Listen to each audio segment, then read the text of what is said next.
اللہ اکبر اللہ اکبر۔ انبیاء والمرسلین محمد خاتم النبیین وعلى آلہ وصحبہ اجمعین، اما بعد فاعوذ باللہ السمیع العلیم من الشیطان الرجیم، بسم اللہ الرحمن الرحیم۔ قل اب اللہ وآیاتہ ورسولہ کنتم تستہزئون قد کفرتم بعد ایمانکم۔ تمام قسم کی تعریفات وحدہ لا شریک خالق کائنات مالک ارض و سما کے لیے ہے۔ لاکھوں کروڑوں درود و سلام ہو تمام انبیاء کرام علیہم الصلوۃ والسلام پر عموماً اور خصوصاً ہمارے آخری نبی جناب محمد رسول اللہ صلی اللہ علیہ وسلم پر۔ معزز سامعین، میں نے پچھلے درس میں آپ لوگوں کے سامنے نواقض اسلام کا 5واں ناقض بیان کیا تھا۔ آج ہم انشاءاللہ چھٹا ناقض آپ کے سامنے بیان کریں گے۔ اللہ تعالیٰ سے دعا ہے کہ اللہ تعالیٰ مجھے حق بیان کرنے اور ہم سب کو اس پر عمل کرنے کی توفیق عطا فرمائے، آمین۔ اس سے پہلے 5 نواقض آپ کے سامنے بیان کیے گئے تھے۔ سب سے پہلا ناقض تھا کہ اللہ کے ساتھ کسی کو شریک نہ ٹھہرایا جائے۔ اگر کوئی شریک ٹھہراتا ہے تو وہ مسلمان نہیں رہتا۔ دوسرا ناقض تھا کہ جب بھی ہم اللہ سے دعا کریں تو ہم اپنے درمیان اور اللہ کے درمیان کسی کو وسیلہ نہ بنائیں یا اس سے ہم شفاعت طلب نہ کریں اللہ کے علاوہ۔ اگر کوئی ایسا کرتا ہے تو وہ بھی اسلام سے خارج ہو جاتا ہے۔ تیسرا ناقض یہ بیان کیا گیا تھا کہ اگر کوئی مسلمان مشرکوں کو، جو اللہ کے ساتھ دوسرے کو شریک ٹھہراتا ہے، مشرکوں کو کافر نہیں سمجھتا ہے یا پھر اس کے مذہب میں یعنی اس سے مشرک ہونے میں شک کرتا ہے، یا تو پھر وہ جو شرک کر رہا ہے اللہ کے ساتھ اس شرک کرنے کو صحیح سمجھتا ہے تو وہ بھی اسلام سے خارج ہو جاتا ہے۔ اور چوتھا ناقض یہ بیان کیا گیا تھا کہ اگر کوئی مسلمان پیارے نبی صلی اللہ علیہ وسلم کے طریقے کو چھوڑ کر کے کسی دوسرے انسان کے طریقے کو بہتر سمجھتا ہے تو وہ بھی اسلام سے خارج ہو جاتا ہے۔ اس لیے کہ ہم ہر خطبہ میں یہ سنتے ہیں ہر مقرر سے اور ہر خطیب سے، فَإِنَّ خَيْرَ الْحَدِيثِ کتاب اللہ وَخَيْرَ الْهَدِي هَدْيُ محمد صلی اللہ علیہ وسلم، کہ سب سے بہتر طریقہ کس کا ہے؟ محمد صلی اللہ علیہ وسلم کا طریقہ ہے۔ اور 5واں ناقض آپ کے سامنے یہ بیان کیا گیا تھا، من ابغض شیئا مما جاء به رسول اللہ صلی اللہ علیہ وسلم ولو عمل به کفر، کہ اگر کوئی انسان پیارے نبی صلی اللہ علیہ وسلم کی جو شریعت ہے اس شریعت میں سے کسی چیز کو انکار کر دے، پورا نہیں بلکہ بعض پر ایمان لاتا ہے اور بعض چیز کو انکار کر دیتا ہے، تو اگرچہ وہ جس پر ایمان لے کر کے آیا ہے اس پر عمل کرتا ہے، عمل کرنے کے باوجود بھی وہ کافر ہو جائے گا۔ کیوں؟ اس لیے کہ اس نے بعض چیزوں کا انکار کیا اور بعض چیزوں کو اپنایا۔ اس لیے مسلمانوں کو مکمل شریعت کو اپنانے کی ضرورت ہے۔ ایسا نہیں کہ ہم کچھ چیزوں پر عمل کر رہے ہیں، کسی چیز کو چھوڑ دے رہے ہیں، ایسا نہیں ہونا چاہیے۔ اگر ایسا کریں گے تو پھر ہم مسلمان نہیں ہو سکتے۔ یہ 5واں ناقض آپ لوگوں کے سامنے بیان کیا گیا تھا۔ آج کا جو درس ہے، چھٹا ناقض ہے، وہ ہے من استہزأ من دین الرسول صلی اللہ علیہ وسلم ثوابہ او عقابہ کفر۔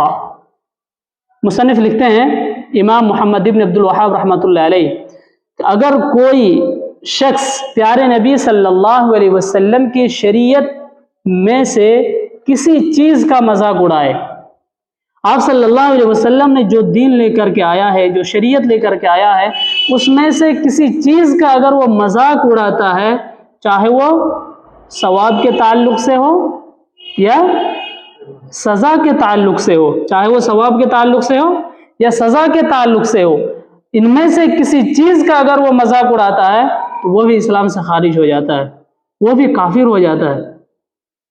اچھا، ایسا کیوں ہے کہ اگر کوئی انسان شریعت کی کسی چیز کو انکار کرتا ہے یا اس کا کوئی مذاق اڑاتا ہے، شریعت کی لائی ہوئی اللہ کے نبی صلی اللہ علیہ وسلم کی لائی ہوئی شریعت کا مذاق اڑاتا ہے، تو وہ کافر کیوں ہو جاتا ہے؟ اس کی دلیل کیا ہے؟ اللہ نے قرآن کریم کی سورہ توبہ سورہ نمبر 9 آیت نمبر 65 اور 66 میں ایسے لوگوں کا تذکرہ کرتے ہوئے فرمایا، قل اب اللہ وآیاتہ ورسولہ کنتم تستہزئون، قد کفرتم بعد ایمانکم، اللہ نے فرمایا کہ نبی صلی اللہ علیہ وسلم آپ ایسے لوگوں کو فرما دیجئے کیا تمہارے مذاق کرنے کے لیے اللہ اور اس کی آیات، اس کی نشانیاں یا اس کے رسول ہی رہ گئے ہیں اور مذاق کرنے کے لیے کوئی چیز تمہارے پاس نہیں ہے؟ قد کفرتم بعد ایمانکم، یقیناً تم ایمان کے بعد کافر ہو چکے ہو۔ اچھا، یہ آیت کب نازل ہوئی؟ غزوہ تبوک کے موقع پر صحابہ کرام رضوان اللہ علیہم اجمعین آرام کرنے کے لیے کسی جگہ پر بیٹھے ہوئے تھے۔ اس میں سے ایک شخص نے کہہ دیا، جو قراء صحابہ کرام تھے، جو یہ قرآن کے حافظ تھے، قاری تھے، ان لوگوں کے متعلق انہوں نے مذاق کرتے ہوئے کہہ دیا کہ ہمارے درمیان جو قراء ہیں یا ہمارے پاس جو قراء ہیں ان کے جیسے پیٹو یا جھوٹے کوئی نہیں ہے۔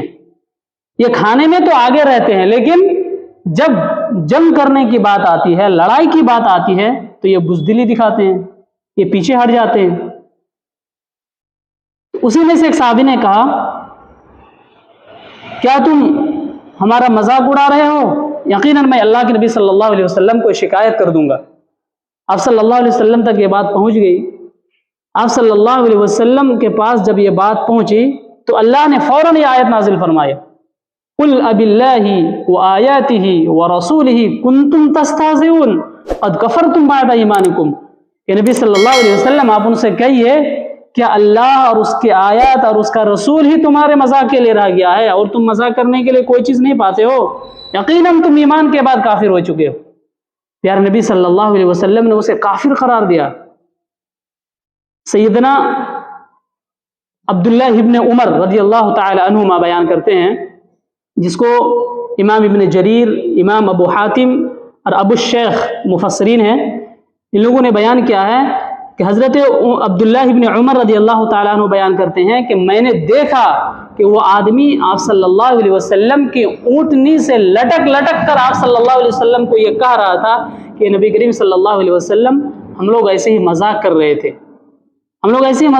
تھے، ہم نے حقیقت میں یہ بات نہیں کہی ان سے، بلکہ ہم سفر میں تھکاوٹ ہو گئی تھی اور تھکاوٹ دور کرنے کے لیے ہم لوگ آپس میں ہنسی مذاق کر رہے تھے، کہ میں نے سیریسلی بات نہیں کہا تھا۔ پھر آپ صلی اللہ علیہ وسلم نے وہی بات کہی، قل اب اللہ وآیاتہ ورسولہ کنتم تستہزئون، کیا تم اللہ اور اس کے آیات اور اس کا رسول ہی تمہارا مذاق کے لیے رہ گیا تھا اور مذاق کرنے کے لیے کوئی چیز نہیں؟ اسی لیے علماء کرام رحمۃ اللہ علیہم اجمعین اس آیت کریمہ کی تفسیر میں لکھتے ہوئے اور اس کا نقاط بیان کرتے ہوئے یہ کہتے ہیں کہ کوئی بھی مسلمان شریعت کی کسی بھی چیز کو لے کر کے مذاق نہیں کر سکتا ہے۔ مذاق کرنے کے لیے شریعت نہیں ہے۔ شریعت کے کسی طالب علم جو علم دین حاصل کر رہا ہے، کسی طالب علم کا بھی آپ مذاق اڑا نہیں سکتے ہیں، یہاں تک کہ جو علماء حق ہیں اس کا بھی آپ مذاق نہیں اڑا سکتے۔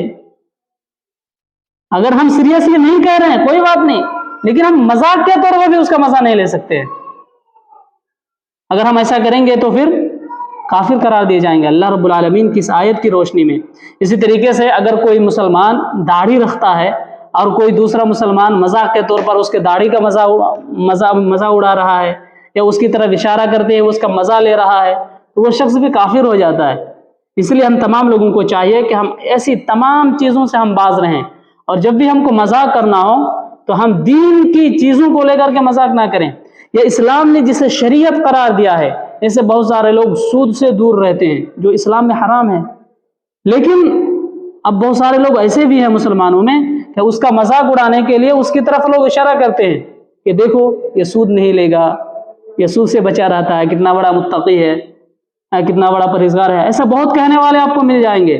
تو ایسا کہنا بھی صحیح نہیں ہے اسلام کی نظر میں۔ اگر کوئی ایسا کہہ رہا ہے تو وہ بھی کافر ہو جائے گا۔ امام محمد ابن عبد الوہاب نے احکام المرتد میں اور شیخ احمد بن عتیق رحمۃ اللہ علیہ، ان دونوں نے اپنی کتاب میں احکام الارتاد کو بیان کرتے ہوئے اس کو بیان کیا ہے کہ مذاق اڑانے کی دو قسمیں ہوتی ہیں۔ انسان جو آپس میں مذاق اڑاتا ہے اس کے دو اقسام ہیں. ایک ہوتا ہے ظاہری طور پر واضح طور پر مذاق اڑانا، جیسا کہ آپ کے سامنے بھی بیان کیا گیا کہ وہ آدمی اللہ کے رسول صلی اللہ علیہ وسلم کے پاس آ کر کے گر رہا اور کہا کہ میں مذاق کر رہا تھا ایسے ہی. تو اللہ کے رسول نے کیا جواب دیا کہ اللہ اور اس کے رسول یا اس کے آیات ہی تمہارے مذاق کے لیے رہ گئے تھے. یہ واضح طور پر ایک مذاق ہوتا ہے.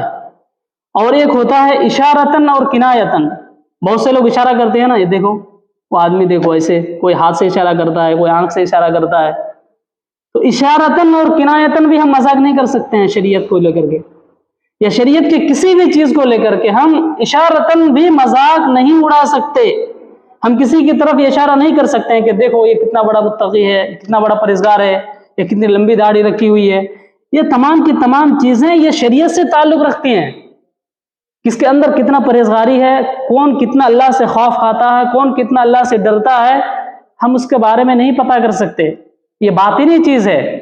اللہ نے ہمیں اور آپ کو کسی کا نگراں بنا کر کے نہیں بھیجا، یہ اللہ کا کام ہے. ہمیں اور آپ کو یہاں عمل کرنے کی ضرورت ہے، کسی پر نقطہ چینی کرنے کی ضرورت نہیں، کسی کے عمل کو دیکھنے کی ضرورت نہیں. ہاں، اگر آپ کو شریعت کا علم ہے اور اگر وہ عبادات میں یا معاملات میں کوئی غلطی کر رہا ہے تو آپ اسے تنبیہ کر سکتے ہیں یا اسے سکھا سکتے ہیں، لیکن آپ مذاق نہیں اڑا سکتے. اب اس کا مذاق ہرگز نہیں اڑا سکتے. اگر ہم ایسا کر رہے ہیں تو آپ یقین مانیں کہ ہم اتنا ہی گنہگار گار ہوں گے جتنا کہ ایک کافر اور مشرک کا ہوتا ہے. اس لیے ہم تمام لوگوں کو چاہیے کہ ہم شریعت کی تمام چیزوں سے مذاق کرنے سے بچیں اور ہم شریعت کی کسی بھی چیز کو لے کر کے ہم مذاق نہ بنائیں. اگر کوئی شخص ایسا کرتا ہے تو وہ اسلام سے خارج ہو جاتا ہے اور اس کا بہت بڑا گناہ ہے. اللہ رب العالمین نے قرآن کریم کی 30ویں پارے کے اندر سورہ مطففین میں ایسے لوگوں کا تذکرہ کرتے ہوئے فرمایا کہ کیا ایسے لوگ جو گنہگار ہیں وہ مومنوں کو لے کر کے ہنسی مذاق کرتے ہیں، وہ مومنوں کا کھراٹا اڑاتے ہیں؟ کیا ان کو میں نے نگراں بنا کر کے بھیجا ہے؟ کیا ایسے لوگوں کو میں نے نگراں بنا کر کے بھیجا ہے جو کسی دوسرے کا مذاق اڑا رہے ہیں؟ کیا مومنوں کا مذاق اڑا رہے ہیں؟ یقیناً ایسے لوگ بڑے ظالم ہیں، بڑے ظالم ہیں. ظالم کا اللہ نے، اور ایسے لوگوں کا کہاں ٹھکانہ ہے؟ اللہ نے کہا کہ ایسے لوگ جہنم میں جائیں گے. کس کے ساتھ؟ کافروں کے ساتھ جہنم میں جائیں گے ایسے لوگ. اسی لیے ہم تمام لوگوں کو چاہیے کہ ہم دین کے معاملات میں، دین کے شریعت کی جتنی بھی چیزیں ہیں، ایسی چیزوں میں ہم سنجیدگی سے برتیں اور اس کو ہم ہنسی مذاق نہ بنائیں. اللہ رب العالمین سے دعا ہے اللہ رب العالمین ہم تمام لوگوں کو اپنے اعمال کا جائزہ لینے کی توفیق عطا فرمائیں، اور اللہ رب العالمین ہمیں آپس میں مل جل کر رہنے اور محبت بانٹنے کی توفیق عطا فرمائیں. اللہ رب العالمین ہمیں شریعت مطہرہ پر عمل کرنے کی توفیق عطا فرمائے. آمین. وآخر دعوانا الحمد للہ رب العالمین. السلام علیکم ورحمۃ اللہ وبرکاتہ.